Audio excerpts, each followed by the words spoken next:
মৰমৰ ছাত্ৰ-ছাত্ৰীসকল, আজি আমি বেলেন্সিং ৰুলৰ দ্বিতীয়টো নিয়ম শিকিবলৈ গৈ আছোঁ, য'ত নেকি ধনাত্মক আৰু ঋণাত্মক সংখ্যাবোৰ একেলগে থাকে আৰু ইয়াক আমি বাৰ নাম্বাৰছ বুলিও জানো। এই বাৰ নাম্বাৰছবিলাক বেলেন্স কৰিবলৈ যাওঁতে আমি এটা নিয়ম ফ'ল' কৰিব লাগিব, যিটোক নেকি কোৱা হয় অল ফ্ৰম 9 লাষ্ট ফ্ৰম 10। ইয়াৰ অৰ্থ হ'ল সকলোবোৰ 9ৰ পৰা আৰু শেষৰটো 10ৰ পৰা। ইয়াৰ অৰ্থ বুজিবলৈ আমি কেইটামান উদাহৰণ লৈছোঁ। তাৰমানে ধৰি লওক 354ৰ ওপৰত বাৰ আছে। বাৰ মানে এডাল আঁচ আছে। এই আঁচডাল যিবিলাক সংখ্যাৰ ওপৰত থাকে সেই সংখ্যাটোক আমি ঋণাত্মক বুলি ধৰিম, আৰু যাৰ ওপৰত বাৰ নাথাকে সেইটো আমি ধনাত্মক বুলি ধৰোঁ। আৰু এই বাৰ নাম্বাৰত এই ধনাত্মক আৰু ঋণাত্মক সংখ্যাবিলাক একেলগে থাকে।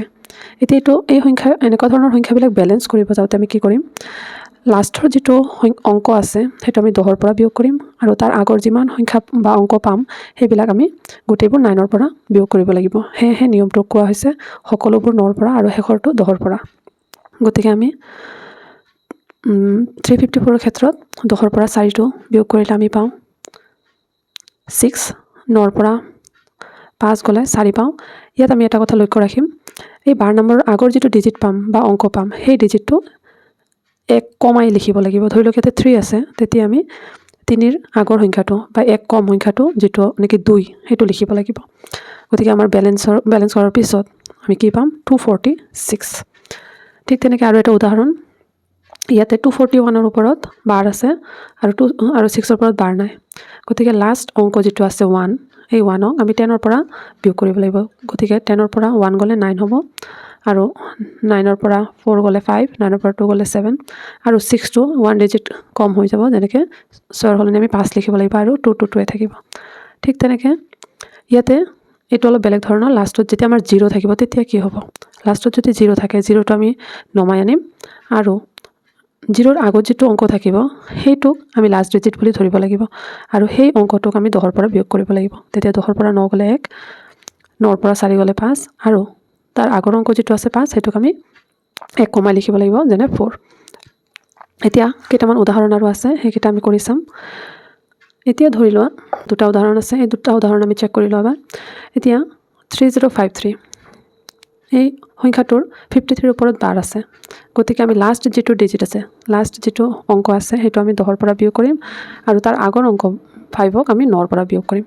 গতিকে 10ৰ পৰা 3 গ'লে 7 হ'ব, 9ৰ পৰা 5 গ'লে 4 হ'ব। এতিয়া এটা কথা লক্ষ্য কৰিবলগীয়া যে আগৰ যিবিলাক আমি উদাহৰণত পাইছিলোঁ, বাৰ সংখ্যাৰ আগৰ অংকটো আমি 1 কমাই দিছিলোঁ, কিন্তু ইয়াতে যিহেতু 0 আছে গতিকে 0ৰ পৰা 1 কমাব নোৱাৰোঁ। গতিকে আমি কি কৰিম, দুটা সংখ্যা লৈ ল'ম, দুটা অংক লৈ ল'ম। গতিকে এই দুটা অংক মিলাই আমি 30 পালোঁ। গতিকে 30 যেতিয়া পাম, 30ৰ আগৰ সংখ্যা যিটো, তাৰমানে আমি কিমান লিখিব লাগিব, 29 লিখিব লাগিব।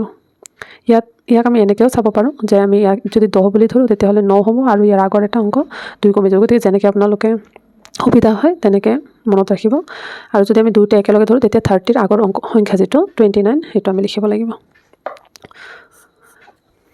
ইয়াৰ পিছত নেক্সট আছে 510, ইয়াতো লাষ্ট যিটো অংক আছে 0 আছে, গতিকে 0টো আমি নধৰোঁ, 0টো যেনেকৈ আছে তেনেকৈ নামি আহিব। 1ক 10ৰ পৰা মাইনাছ কৰি দিম, 9 হৈ যাব, আৰু ইয়াক 9ৰ পৰা 5 মাইনাছ হ'লে 4 হৈ যাব। গতিকে ইয়াতে 7 আছে, 7টো 6 হৈ যাব, আৰু 2। গতিকে আমাৰ কি পালোঁ, এইটো হ'ব আমাৰ ৰিজাল্ট।